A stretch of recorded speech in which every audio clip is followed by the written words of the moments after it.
تو اس لیے میرے بھائیو دوستو کہ مسلمانوں کو جتنا نقصان مسلمانوں کی ہی وجہ سے پہنچا ہے وہ شاید دشمنوں کی وجہ سے اتنا نقصان نہیں پہنچا ہے۔ یعنی مسلمانوں کو جس جگہ یعنی جہاں بھی جہاد میں یا جنگ میں مسلمانوں کو شکست ہوئی وہاں پر اپنوں کی جاسوسی شامل ہے۔ آپ دور نہ جائیے، یہ سید احمد شہید رحمۃ اللہ علیہ جس کی قبر اب بالاکوٹ میں موجود ہے، اس کی جاسوسی کرنے والے کون تھے؟ کوئی کافر نہیں تھے، مسلمان تھے۔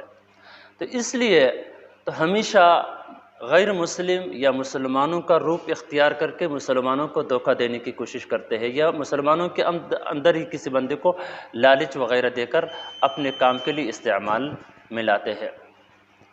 تو اسی سے ملتا جلتا ایک واقعہ آپ کو سناتا ہوں۔ ایک شخص کا جو ہے گدھا زخمی ہوا اور نکارہ ہو گیا، گدھا زخمی ہوا اور نکارہ ہو گیا۔ اس شخص نے اس گدھے کو ویران جنگل میں چھوڑ دیا۔ اب اس کی رہی تھوڑی بہت رہی صحیح کثر کو درندوں نے، پرندوں نے اور مکھیوں نے نکال دی، اس کی کھال کو نوچتے رہے۔ تو ایک راہ گیر وہاں سے گزرتا ہوا جب یہ منظر دیکھا تو اس کو اس گدھے کے اوپر بڑا ترس آیا۔ اس نے اس گدھے کو اپنے ساتھ اپنے گھر لے آیا۔ اب اس شخص کے پاس شیر کی ایک کھال موجود تھی۔ اس شخص نے اس کھال کو اس گدھے کے جسم پر ڈال دی اور چہرے والا جو حصہ ہے، اس کھال کے چہرے والا حصہ ہے، اس گدھے کے منہ کو ڈھانپ لیا۔ اب بالکل وہ دیکھنے میں بالکل شیر لگ رہا تھا۔ اب اس شخص نے اس کو دوبارہ جنگل پہ چھوڑ دیا۔ اب بے فکر ہو کر وہ گدھا جنگل میں چرنے لگا اور خوب کھایا، موٹا تازہ ہو گیا، زخم بھی ٹھیک ہو گیا۔ اب گدھے کے خرمستی کے بارے میں تو آپ نے سنا ہوگا، جب وہ خوب موٹا تازہ ہوا اور اس کا زخم بھی ٹھیک ہوا، اب وہ گدھے والی حرکتیں شروع کر دی۔ اب وہ گدھوں والی حرکتیں کرنا شروع کر دی اور آوازیں نکالنا شروع کر دی۔ اب پہلے تو جانور جب اس کو اس صورت میں دیکھا کہ شیر کی کھال میں، تو وہ سمجھنے لگے بھی یہ شیر ہے، اور اس لیے اسے دور دور بھاگنے لگے اور اس گویا کہ جنگل کا بادشاہ سمجھنے لگے اسے، اس لیے اسے دور دور بھاگتے تھے۔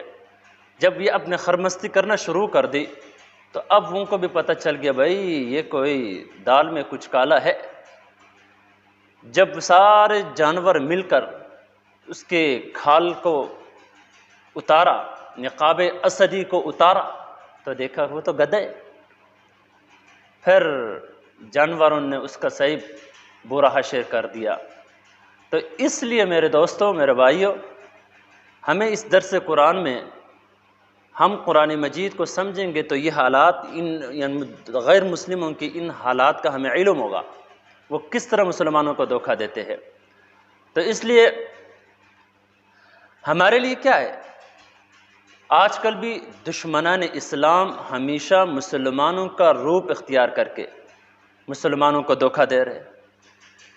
وہ حقیقت میں مسلمان نہیں ہوتے، صرف مسلمانوں کا روپ اختیار کر کے مسلمانوں کو دھوکہ دیتے ہیں۔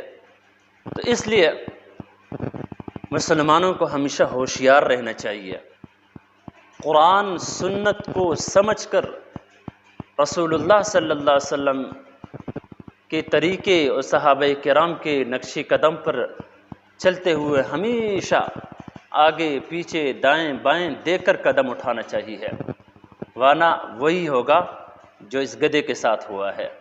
اللہ رب العزت ہمیں سمجھ نصیب فرمائے۔ وآخر دعوانا الحمدللہ رب العالمین۔